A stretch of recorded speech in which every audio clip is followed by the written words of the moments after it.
Estás escuchando Milenio 3 por Aluka Nanika. 307, una hora menos en Canarias, y después de este desmelene rockero que hemos tenido en Milenio 3, volvemos a cauces un poquito más habituales en este programa. Diego Marañón, nuestro corresponsal en el más allá, que es un lujo, tenemos un corresponsal en el más allá. O sea, ¿qué programa puede decir eso? Pues esta semana ha entrevistado a un personaje que me es especialmente querido, porque es el abuelito de todos nosotros, en el fondo.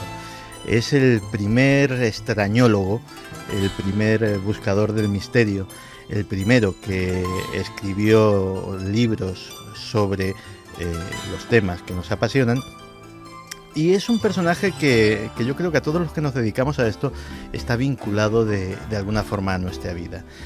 Yo tengo que confesar que el primer libro que leí sobre esta temática fue un libro de Charles Fort, fue el libro de los condenados. Yo era un estudiante malísimo, era tan malo que me escapaba del instituto, hacía pellas, pero de una forma industrial. Y como aparte de ser mal estudiante era un tío raro, pues en vez de irme a los billares o a cualquier sitio más o menos popular, me iba a la Cuesta de Moyano, que es un sitio que hay en Madrid donde se venden libros de segunda mano. Hay una serie de puestecitos, está al lado del Parque del Retiro, y allí me compraba algún libro y si hacía buen día me sentaba en un banco en el Parque del Retiro y me lo leía. Allí me encontré una edición de Editorial Bruguera que se deshacía prácticamente en las manos, estaba muy mal encuadernada, de un libro de bolsillo, pero gordo, que se llamaba El libro de los condenados. Y a mí me llamó mucho la atención. Y era un libro complicado de leer porque era una sucesión de casos extraños, de lluvias misteriosas, de objetos que caían del cielo, de huellas raras encontradas en tal o cual sitio, de objetos luminosos que atravesaban el firmamento, y todo eso escrito mucho antes de que se hablara de ovnis, de que se hablara de extraterrestres, de que el estudio o la afición por el misterio fuera algo coordinado, fuera algo que tuviera una forma. Pues con su autor, Charles Fort, el que fue el primer buscador del misterio de la era moderna, pues ha hablado Diego Marañón. Vamos a ver qué es lo que nos cuenta. Oiga, ¿y esto dónde y cuándo dice que sale? Ya mismo, señor Fort. Estamos en directo en Milenio 3. Ya le está escuchando todo el mundo. ¡Ay, qué bien! ¿Puedo saludar? Es que vamos cortos de tiempo. Si le parece, primero me cuenta algunas cosas y después ya vamos viendo. ¿Cómo quiere que le presente? Pues no sé, ponga periodista o embalsamador de mariposas, que también lo fui. Mire, profesionales de ese ramo todavía no había entrevistado a ninguno. Vayamos al grano. Es usted recordado como un coleccionista de hechos extraños. ¿Qué le llevó a recopilar este tipo de asuntos? Una herencia familiar procedente de un pariente de Albany que me permitió vivir lo suficientemente bien como para no tener que dedicarme a otro trabajo más aburrido. Básicamente decidí ocupar mi vida en algo que me interesaba y me divertía a partes iguales. Pero haciéndolo puso usted en apuros a la ciencia oficial de su época. Pues no lo entiendo. En mi labor simplemente utilicé las armas más queridas por los propios científicos. ¿Qué son? Los hechos. Ya. Le hablo de lluvias misteriosas, de huellas inexplicables, de ovnis y teleportaciones, de desapariciones imposibles, de monstruos, continentes perdidos o incluso de meteoritos con inscripciones venidos de vaya usted a saber dónde. Así hasta 25.000 hechos inexplicables. Y absurdos. Sí, pero todos comprobados, oiga. Nunca tendremos una visión completa del mundo si ignoramos ciertos eventos por conveniencia. Se trata de estar informado. Y además de recopilar casos y cosas increíbles, ¿qué hizo usted para informarse? Viajar mucho. Durante 8 años me dediqué a visitar cientos de lugares a lo largo y ancho de Estados Unidos, África y Europa. También solía pasarme las horas muertas en las bibliotecas más importantes de Nueva York. ¿Qué leía? Un poco de todo, pero en especial revistas sobre ciencia y periódicos. Acumulaba material sobre fenómenos que quedaban al margen de las teorías científicas de mi época. Algo parecido a lo que hacen ustedes, pero sin nave. Es muy loable. Quería aprender todo arte y toda ciencia. Lo cierto es que me interesaba todo, ¿sabe? No solo los hechos extraordinarios, también los animales, las plantas. No había nada que no me entusiasmara. Y me sigue ocurriendo. También escribió. Menos de lo que me hubiese gustado, pero sí, al principio para ganarme la vida. Escribía artículos para periódicos y revistas, relatos cortos, novelas. Ah, por cierto, ¿ha leído mis 10 novelas? Pues no, lo siento. ¡Muy bien! Era una prueba, quería pillarle. No las ha podido leer porque solo me publicaron una. ¿Tan malas eran las otras? Hombre, pues no sé, me fastidió especialmente por una de ellas, la que empecé a escribir en 1915. Giraba en torno a seres extraterrestres del planeta Marte que controlaban todo lo que pasaba en la Tierra. Me dio tanta rabia no encontrar editor que la quemé. A lo mejor pensaron que se inspiraba usted demasiado en H.G. Wells.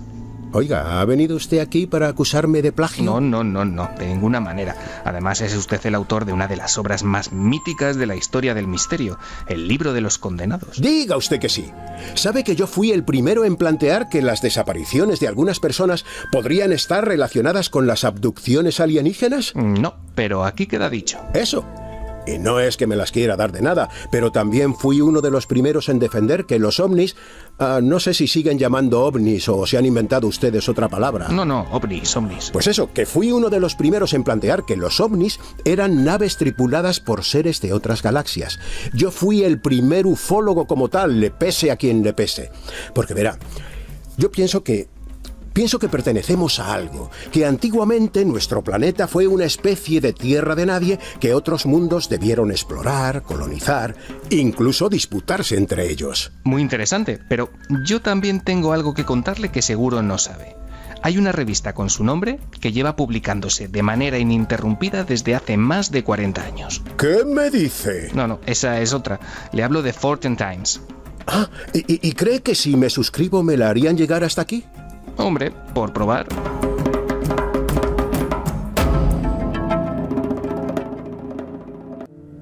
Siempre que se habla de Charles Fort, me imagino la cantidad de fichas que rellenó con todos los datos extraños que iba recopilando. Algunos, la mayoría, aparecían en sus libros, otros no. Esas fichas las guardaba en cajas de zapatos. En un momento dado, era un hombre muy temperamental, Charles Fort decidió que o bien su búsqueda no le llevaba a ningún sitio, que tenía un montón de datos pero no tenía ninguna explicación, o bien que el mundo editorial, y mucho menos el mundo científico, no estaba recogiendo con la atención que merecía a esos condenados, a esos datos que se condenaba al olvido porque no encajaban en ninguna teoría establecida, no encajaban en ningún paradigma científico. Ese material valiosísimo, recuperado durante años y años leyendo periódicos, recurriendo a hemerotecas, repasando libros antiguos, un día en un arrebato, Charles Fort lo destruyó. Ese día se perdió la Biblioteca de Alejandría del Misterio. Aquí no nos desanimamos tan fácilmente como el maestro Fort y seguimos buscando el misterio. Y he de reconocer que esta semana Javier Pérez Campos me ha asombrado con su última búsqueda, porque a lo largo de la semana, cuando íbamos hablando en la redacción y me iba comentando los datos que os va a exponer en breve, yo iba de asombro en asombro.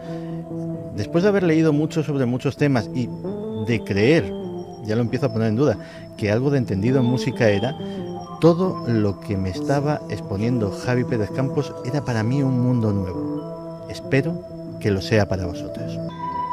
Pues sí, fíjate qué curioso, hablabas de Charles Fort recopilando historias insólitas y guardándolas en una caja de zapatos. Pues vamos a hablar de un personaje que podría ser como el Charles Fort de la medicina, porque Oliver Sacks se dedica a recopilar cartas, estudios de sus propios pacientes, incluso historias personales que le ocurren a él, para ir contándolas posteriormente de forma magistral. Y si al principio del programa hablábamos de los misterios de la música, desde la óptica de la leyenda urbana o de la historia, aquí Oliver Sacks se aproxima desde el punto de vista de la medicina y cuenta misterios de la música realmente extraños.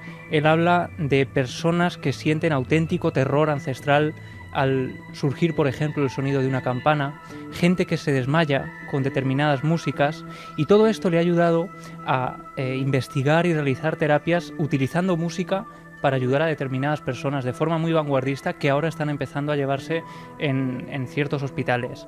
Vamos a escuchar primero a Oliver Sacks contándonos por qué siente esta fascinación por la música. Por razones desconocidas,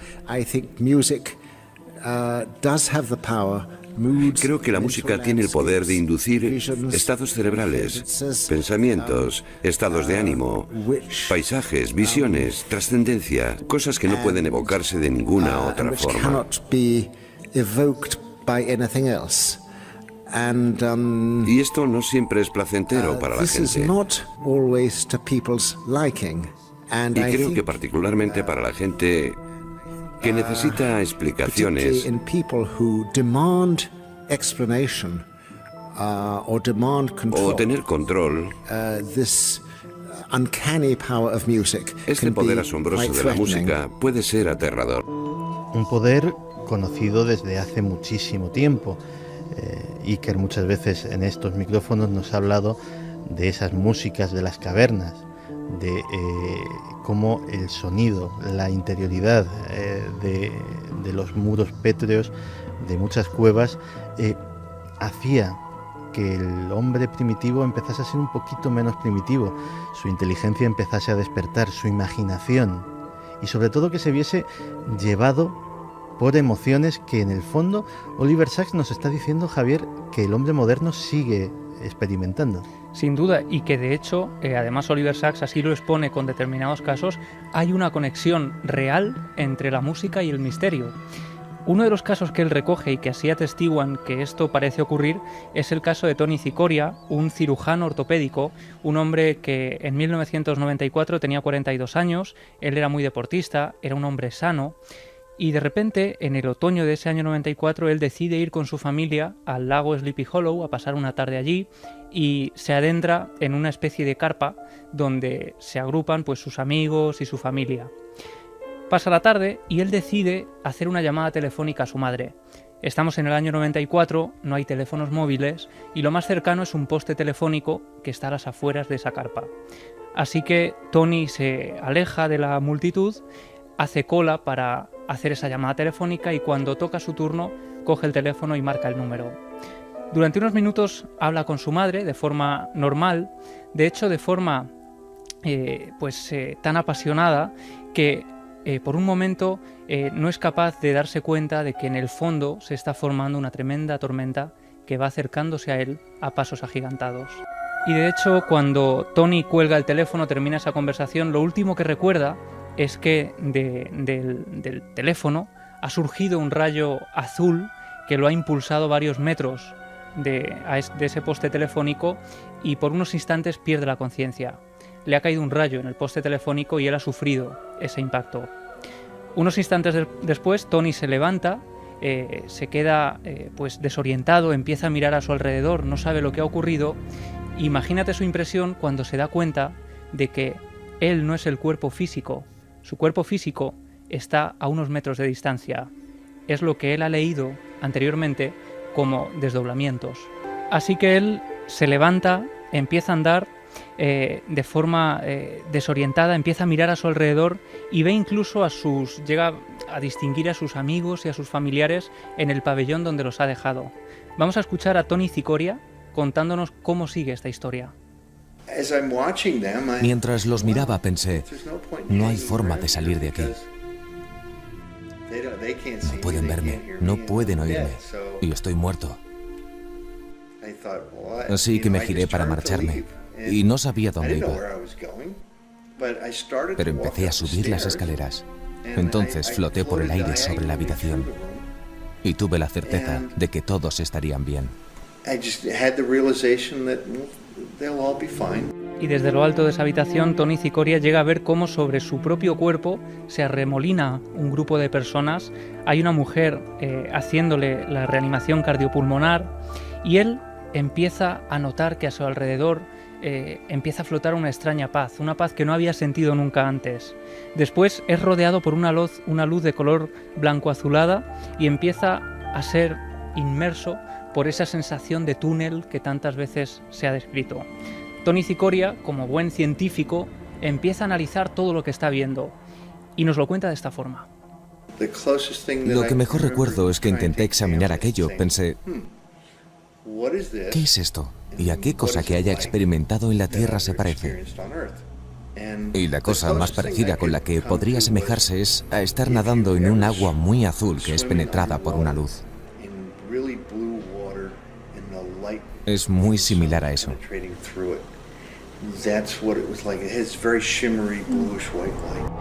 Y él llega a ver entonces lo mejor y lo peor de su vida, que va pasando ante sus ojos, pero dice que de una forma completamente aséptica. No siente remordimiento, no siente tristeza, solo siente esa paz absoluta que no había sentido antes. Sin embargo, de pronto hay algo que empieza a devolverle de nuevo a la vida. Siente un dolor tremendo en las quemaduras de la cara y de su pie izquierdo, concretamente por donde ha sido atravesado por ese rayo. Y poco a poco él va dándose cuenta de que solo los cuerpos sienten dolor, sabe que está volviendo a la vida y siente la necesidad de decirle a esta mujer que está haciendo la respiración cardiopulmonar que lo deje morir, que él no quiere volver a vivir. Sin embargo, no consigue moverse y esta enfermera, que pertenecía a una unidad de cuidados intensivos, acaba devolviéndola a la vida.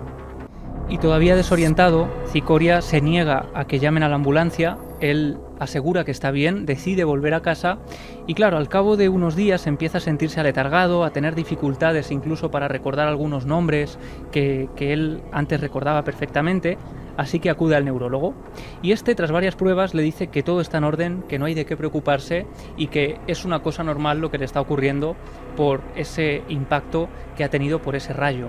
Sin embargo, lo que no es normal es lo que le ocurre al cabo de unas semanas. Nos lo cuenta el propio Oliver Sacks. Pero entonces ocurrió algo muy extraño. Unas 4 o 5 semanas después, empezó a sufrir un extraño cambio. Él nunca había tenido interés en la música, ni tenía un piano en casa. Pero, de repente, desarrolló una pasión insaciable por escuchar música de piano.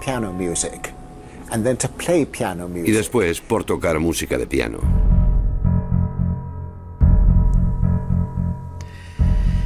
Hasta ahí era una historia más o menos típica de experiencia cercana a la muerte, de desdoblamiento, de viaje astral, en el que, por ejemplo, todos coinciden en esa sensación de paz, porque muchas sensaciones negativas, y eso denota la autenticidad de esas experiencias, proceden del propio cuerpo. La sensación de angustia, una sensación que sentimos con demasiada frecuencia en este mundo tan acelerado, es una sensación física, no es una sensación espiritual, es algo que sientes en la boca del estómago. Y como esas tantas otras sensaciones negativas que las tenemos asociadas a nuestro espíritu, pero que en realidad proceden de nuestro cuerpo, cuando ese espíritu se eleva y abandona el cuerpo, todo el mundo dice que siente una sensación de paz absolutamente inédita en su vida, porque a lo mejor se ha librado de ese lastre de la bioquímica del cerebro. Hasta ahí era normal, y yo estaba escuchando con mucha atención a Javi diciendo, bueno, ¿y todo esto a dónde nos lleva con lo de la música? Y de repente este caballero empieza a sentirse interesado por el piano, empieza a escuchar piezas de piano, empieza a interesarse por tocar el piano, y ahora no me vayas a decir que toca el piano sin haber aprendido. Pues sí, toca el piano. De hecho, al principio él empieza a sentir además la necesidad imperiosa de escuchar a Chopin. No sabe por qué, pero es solo este músico el que le hace retrotraerse quizá esa paz que ha sentido unos días atrás. Y de pronto él dice que tiene un sueño, pero un sueño muy extraño. En ese sueño empieza a escuchar una pieza musical, pero claro, el misterio viene cuando él se despierta y sigue escuchando esa música en su cabeza. Pero él dice que no era una alucinación. Sus palabras son, era más bien como tener una frecuencia en la cabeza. Entonces la música, como diría Mozart, llegaba del cielo. Y Cicoria consigue un piano, empieza a aprender a tocarlo con además absoluta destreza. Él decía que hasta ese momento solo escuchaba música rock y que la última vez que había escuchado música clásica fue en el colegio y no había vuelto a sentir la necesidad de escucharla. Sin embargo, poco a poco empieza a interpretar las músicas una y otra vez, de forma posesiva. Dice, además, según sus palabras, como si estuviera poseído por algo que yo no llegaba a entender, y hasta tal punto esa pasión es tan fuerte que en los meses sucesivos empieza a desatender a su esposa por completo y no hace otra cosa más que tocar el piano. Y Cicoria empieza a estar convencido de que la única razón por la que se le ha permitido volver es para tocar el piano. Incluso empieza a leer libros sobre la reencarnación para ver si esto puede tener algo que ver. Él es un científico e intenta buscar todas las explicaciones posibles. Pero lo cierto es que a día de hoy, han pasado ya pues más de 20 años, nadie ha conseguido darle una respuesta racional a lo que le ocurrió ese otoño de 1994. Dominar cualquier instrumento, o sea, no digo ya dominarlo con cierta destreza, simplemente tocarlo con cierta coherencia, es un aprendizaje duro, requiere constancia, requiere repeticiones, requiere un sufrimiento que solo los músicos conocen. Y el piano me consta que es un instrumento especialmente complejo, que hace falta una coordinación de ambas manos, de todos los dedos, de los pedales. Es absolutamente inexplicable que este caballero de repente le cae un rayo y sabe tocar el piano. ¿Hay más casos parecidos? Pues sí, porque Oliver Sacks empezó a indagar, él estaba sorprendido por este caso y llega al primer caso que ocurre en la historia. Fíjate, el primer caso ocurre en el siglo VII, en Inglaterra. Es un cabrero llamado Caedmon. Él no tenía ningún estudio, en su pueblo era un hombre afable, un hombre normal, pero que no tenía más cultura que la del campo, y que no es poca, desde luego. Pero claro, lo extraño ocurre cuando de la noche a la mañana los vecinos empiezan a verlo componiendo canciones, elaborando poemas e himnos, y cuando le preguntan, él dice que la noche anterior ha tenido un sueño revelador, un sueño como nunca antes había tenido, en el que él ha recibido el arte del canto. Y desde ese momento, desde esa noche, Caedmon pasó el resto de su vida elaborando esos poemas y esos himnos. Y Sacks empieza a indagar en el mundo de las voces en la cabeza, sobre el que ya hemos hablado en alguna ocasión, pero claro, ¿qué ocurre cuando esas voces son músicas en realidad? Músicas que nos ayudan en momentos determinados o músicas que nos están indicando algo. Él distingue pues de algo que es un fenómeno muy común y que todos hemos tenido, el escuchar una música, un trozo concreto de una música que nos viene constantemente a la cabeza, que a veces incluso nos despierta durante la noche. Eso es lo que él llama, él y otros neurólogos, gusanos cerebrales, porque dicen que es como un gusano que va penetrando a través del cerebro hasta causar auténticos problemas a las personas que les impiden el sueño. Él da la solución de que si alguno de nosotros vive una de estas cosas, una de las posibles soluciones es ponernos esa canción entera para acabar con el gusano cerebral. Y lo que nos cuenta es que además hay compañías discográficas, publicistas, que están empeñados en crear el perfecto gusano capaz de entrar en nuestra mente e imposible de expulsarlo de ahí. Casi un virus informático musical diseñado para meterse en el sistema de nuestro cerebro. Sí, y uno de los que los consiguieron fue con el villancico White Christmas, que de hecho se hicieron experimentos en los años 60 con científicos que colocaban a muy baja frecuencia diferentes canciones. El sujeto experimental era incapaz de escuchar ninguna de ellas. Sin embargo, cuando sonaba White Christmas, la identificaron perfectamente. Y precisamente por eso los científicos bautizaron a esto como el efecto White Christmas. Pero hay un segundo tipo de música que es muy diferente a todo esto.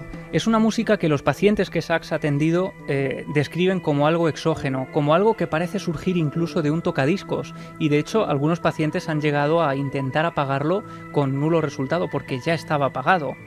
Uno de los casos es el de, además, un prestigioso psicólogo, Jerome Branner, que dice que una tarde va a colocar su disco favorito de Mozart.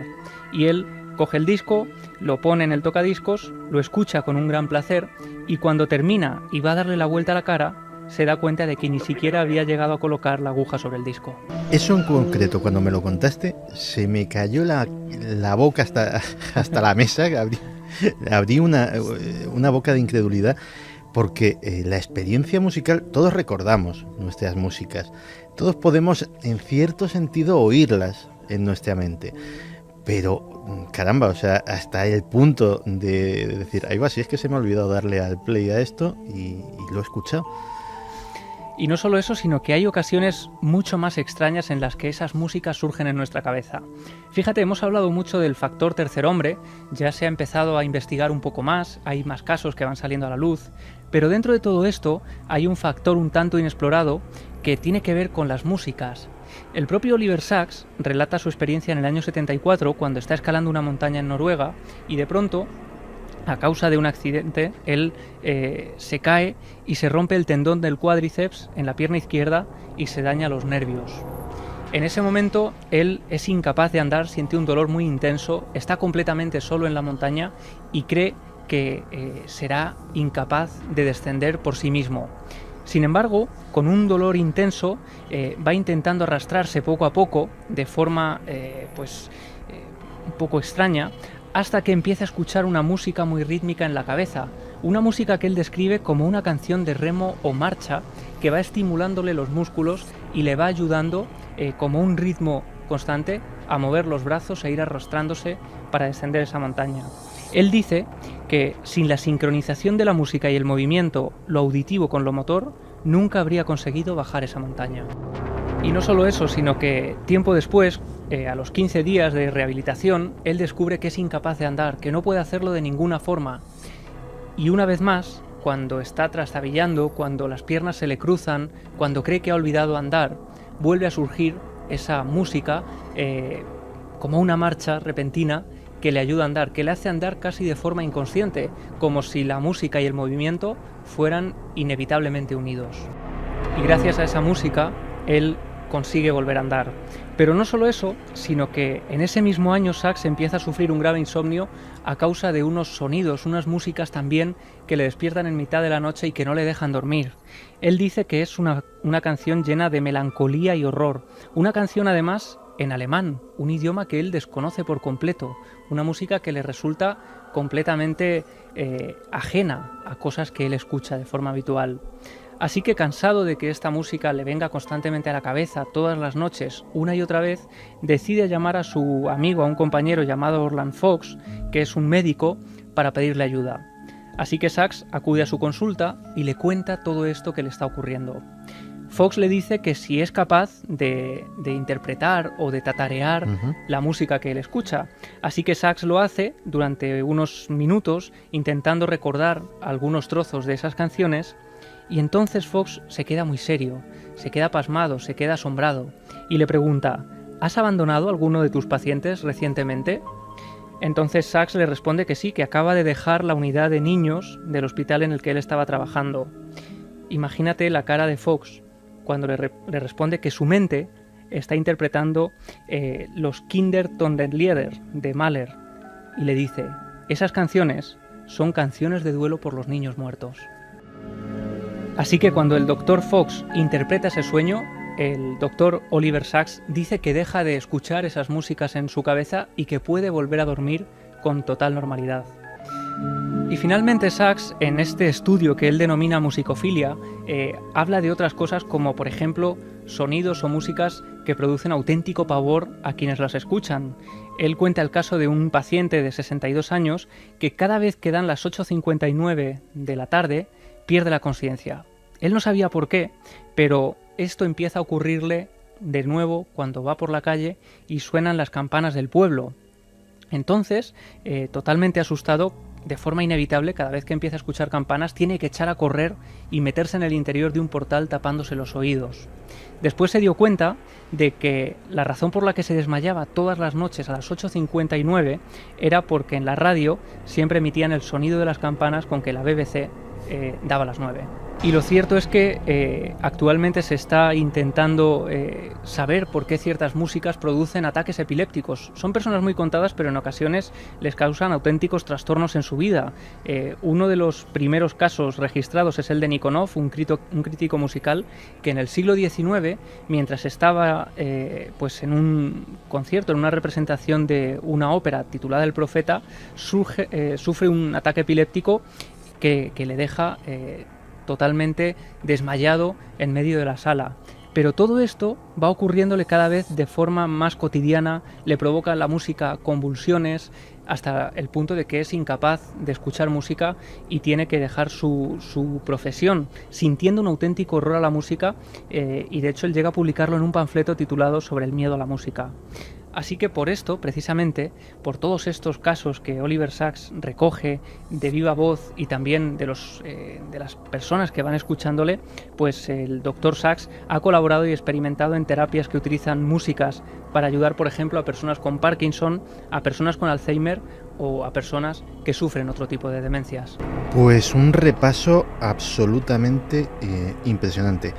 Si alguien dudaba del poder de la música para modificar nuestro estado de ánimo, nuestras actitudes, todos lo sabemos a nivel instintivo, todos tenemos canciones que nos entristecen y canciones que nos alegran, canciones que nos animan y canciones que nos deprimen.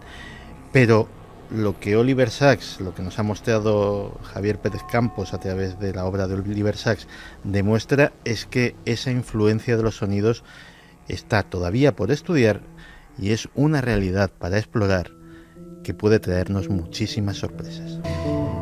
Otro buscador de realidades inexploradas es el maestro Enrique de Vicente. La semana pasada nos hacía una crónica en su sección Despierta, una crónica sobre realidades paralelas. Todo empezaba con un caso de abducción. Pues bien, esa crónica era tan interesante que tiene una segunda parte. Vamos a escucharla.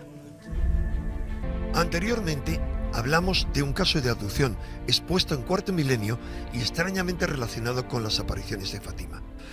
Como otros abducidos, el de Tui era arrebatado por un haz luminoso y conducido hacia una esfera de luz, cuyo interior describía también como una luz muy viva. Y muchos testigos que asistieron a las apariciones de Fátima, aunque no vieron nada parecido a la Virgen, observaban la llegada y partida de un globo luminoso al lugar de los hechos antes y después de que los tres niños vieran a una figura luminosa proyectada en un haz de luz.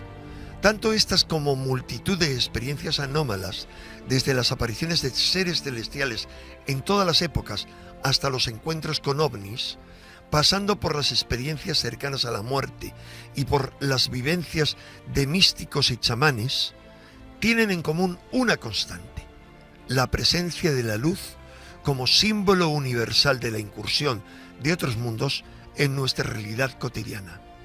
¿Por qué siempre la luz? En tradiciones de todo el planeta, el origen de la creación se representa como la luz primordial venciendo a las tinieblas. Al igual que el Evangelio de Juan dice que Jesús es la luz del mundo y este aparece como un ser luminoso durante su transfiguración, todas las mitologías atribuyen a sus divinidades una naturaleza luminosa. En todas las épocas y culturas, lo sobrehumano, lo divino, lo no terrestre, se describe como una manifestación de la luz. Esa luz inefable, en todas ellas, es el elemento clave del paso a otros niveles de realidad trascendentes y también de la transformación interior, de ese cambio de conciencia a través del cual el ser humano puede iluminarse, volverse luminoso y penetrar en la dimensión de la luz. La mayoría de los místicos que despertaron a la realidad auténtica describen sus experiencias en términos luminosos, al igual que de forma más pobre lo hacen millones de personas que han estado en el umbral de la muerte. Mircea Eliade explica que la luz es el signo por excelencia de la revelación de la realidad última, la cual está desprovista de todo atributo que nuestra mente pueda comprender. Por ello, es experimentada como una luz blanca resplandeciente, en la cual se penetra cegado y con la que acaba uno fundiéndose. ¿Pero acaso sabemos qué es la luz? En física, ese término incluye todo el campo de la radiación conocido como espectro electromagnético. Pero la luz que todos podemos ver es la franja de radiaciones electromagnéticas que puede ser captada por el ser humano y que es muy limitada. Pese a estas definiciones, la naturaleza exacta de la luz sigue siendo un misterio para la ciencia. Y esto Resulta asombroso, porque tanto el origen de la relatividad como el de la física cuántica partieron de la observación de unas anomalías que se observaron en el comportamiento de la luz y que condujeron a una comprensión radicalmente nueva de la naturaleza de la luz. Y según todos los indicios científicos, la luz ocupaba un lugar muy especial en el cosmos y era anterior al espacio, al tiempo y a la materia. Como ya supieron los antiguos y han experimentado millones de personas en todas épocas y lugares, la luz sería la manifestación perfecta de esas otras realidades, más allá de aquella que captan nuestros sentidos y en la que nos han enseñado a vivir limitados como si fuese una cárcel virtual fuera de la cual nos han convencido de que nada más existe. Y podemos acceder a esos otros planos a través de la iluminación, aunque ésta nunca puede alcanzarse mediante la reflexión a la que te estoy invitando con estas ideas tan complejas. Porque la clave de la iluminación es trascender al rum rum de la mente que tanto nos esclaviza y coarta. Para tu mente. Reinicia tu ordenador cerebral. Despierta. Reinicia tu ordenador cerebral. Reinícialo porque, como nos dice Enrique de Vicente, esas realidades paralelas a veces se pueden colar en tu vida cotidiana en el momento en que menos lo esperas. Clara Tahoces nos trae una historia que también me ha impresionado y también me ha dejado con la boca abierta sobre precisamente una familia que un día se encuentra con una de esas realidades paralelas y resulta que ya no le abandona durante muchísimo tiempo.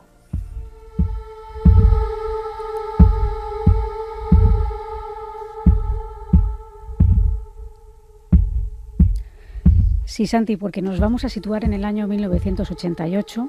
Nuestra protagonista, Guadalupe, tenía en aquel entonces 13 años y se hallaba en un campamento de verano en Cercedilla, en la Sierra de Madrid. Allí, pues bueno, había sus tiendas de campaña, tenían animales de granja, había caballos sueltos por allí. Y precisamente en uno de estos paseos que dan, que se escaquean de las tareas propias de esos campamentos, se suben a un caballo de estos que estaban por ahí sueltos, un poco salvajes. Se sube Guadalupe y otro chico que estaba con ella. Y el hermano de este, gemelo, pues por hacer la gracia, coge una piedra, se la lanza al caballo. Claro, el caballo se asusta, sale disparado con la consecuencia de que ambos caen del caballo. Es una caída aparatosa, pero por suerte no tiene consecuencias graves para ninguno de los dos. Esto sucede, es muy importante acordarnos de este dato, a las 11 de la mañana. 11 de la mañana. Bueno, pues en torno a las 12 o 12 y media, o sea, un poco después de eso, suena el teléfono en el campamento. Estamos hablando de una época en la que no había tampoco teléfonos móviles.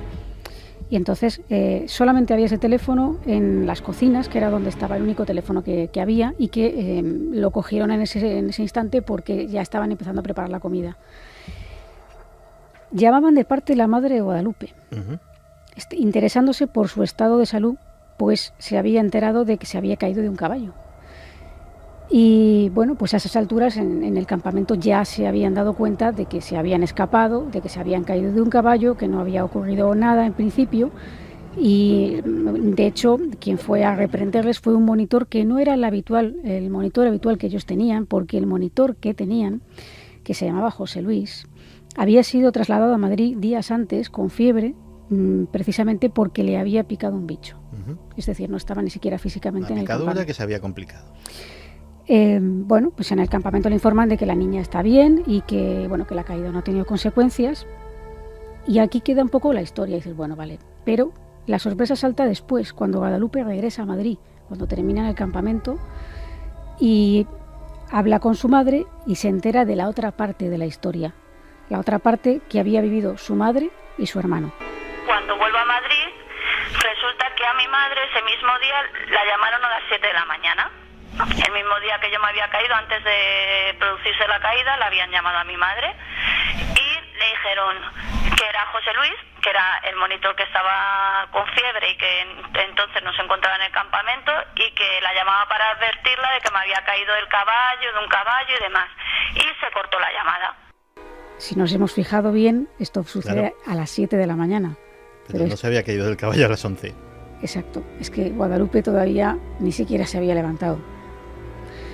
La reacción de la madre a recibir esta llamada y cortarse, claro, no tampoco tiene referencia de teléfono, de nada a quien pueda acudir.